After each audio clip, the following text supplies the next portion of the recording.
आज हम लोग कक्षा 9 की संख्या पद्धति के बारे में पढ़ने का प्रयास करेंगे। संख्या पद्धति क्या है? संख्या पद्धति क्या है? संख्या मतलब आप समझ रहे हैं, अंकों को हम लोग संख्या कहते हैं और अंकों के जोड़ घटाने गुणा भाग की प्रक्रिया को, यानी अंकों की संख्याओं की प्रक्रिया को हम लोग संख्या पद्धति कहते हैं। संख्या पद्धति के पहले हमें कुछ संख्याओं के बारे में जानना होगा। जैसे प्राकृतिक संख्याएं क्या होती हैं? प्राकृतिक संख्याएं हम लोग पहले ही पढ़ चुके हैं प्राकृतिक संख्याओं के बारे में, फिर भी हम आज समझेंगे प्राकृतिक संख्याएं क्या होती हैं। प्राकृतिक संख्याएं वे संख्याएं जो एक से शुरू होती हैं और अनंत तक जाती हैं, यानी 1 2 3 4 5 6 7 8 ये जो संख्याएं होंगी इन्हें हम लोग कहते हैं प्राकृतिक संख्या। इन्हें हम लोग n से दिखाते हैं, n इस कैपिटल N से। दूसरी संख्याओं के बारे में हम लोग जानेंगे धन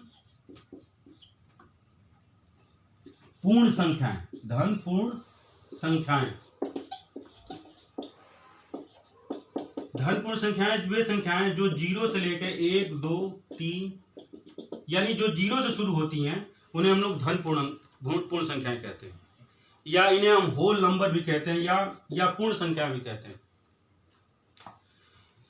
अब इन संख्याओं के कुछ नियम होते हैं जिनके आधार पर इन्हें जोड़ा घटाया जाता है।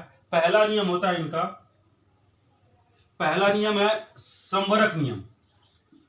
समवरक नियम, पहला नियम जो है उसे हम लोग क्या कहते हैं?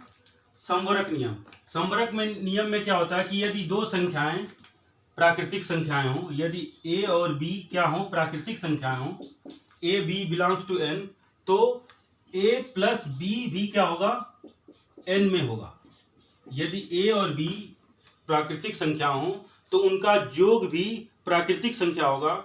यह समवरक नियम है। जैसे 1 और 2 क्या है? प्राकृतिक संख्या है, तो 1 और 2 का जोड़ भी क्या होगा? 1 और 2 का जोड़ 3 भी क्या होगा? प्राकृतिक संख्या होगा ना। तो यह जो नियम है ये समवरक नियम है, पहला नियम। दूसरा नियम कहलाता है क्रम विनिमय नियम। क्रम विनिमय नियम।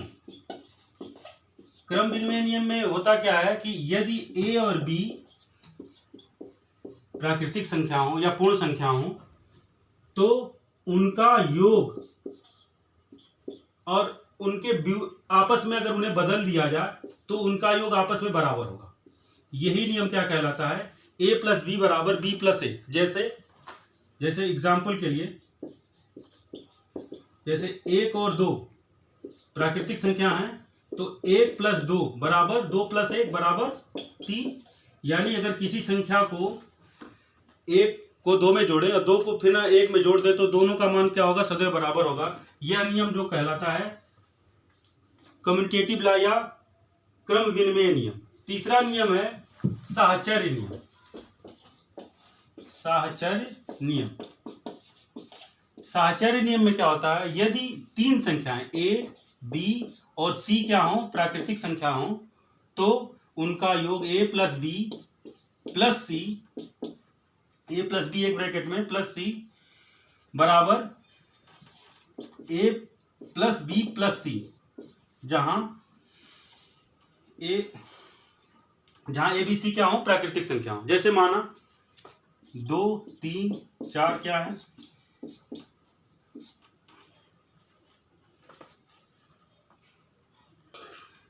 1 2 3 4 प्राकृतिक संख्या है, तो 2 प्लस 3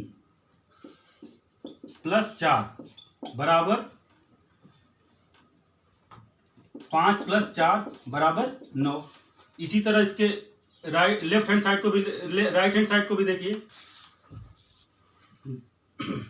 दाएं पक्ष को 2 प्लस 3 प्लस 4 बराबर 2 प्लस 7 बराबर 9। यानी समवरक नियम, साहचर्य नियम a plus B plus C is equal to A plus bracket में b प्लस सी।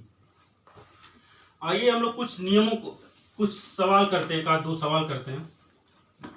जैसे किसी संख्या, माना कोई संख्या 2a प्लस 1 है, तो इसका क्रमानुयायी अगला पूर्णांक क्या होगा? अगर अगला पूर्णांक कभी पूछा जाए तो अगला पूर्णांक क्या होगा? सदैव इसमें 1 जोड़ दिया जाएगा। 2a प्लस 1 यानी 2a प्लस 2। यानी किसी संख्या का अगला, जैसे 2 का अगला पूर्णांक क्या होगा 3, 3 क्या होता है 2 में 1 जुड़ा होता है। 3 का अगला पूर्णांक क्या होगा 4, 4 क्या होता है 3 में 1 जुड़ा होता है। योगात्मक प्रतिलोम किसे कहते हैं ये भी जान लीजिए। योगात्मक प्रतिलोम, प्रतिलोम का मतलब होता है उल्टा। जैसे a का योगात्मक प्रतिलोम क्या होगा -a, उसी तरह से 2/3 का योगात्मक प्रतिलोम क्या होगा -2/3। योगात्मक प्रतिलोम उसे कहते हैं यदि किसी संख्या में किसी उतनी संख्या को जोड़ा जाए कि दोनों का योग क्या हो जाए 0 हो जाए। जैसे a minus a is equal to 0, 2 is equal to 0, या 2/3 -2/3 इज इक्वल टू 0। तो 2/3 और 2/3 आपस में क्या हो जाएंगे योगात्मक प्रतिलोम हो जाएंगे।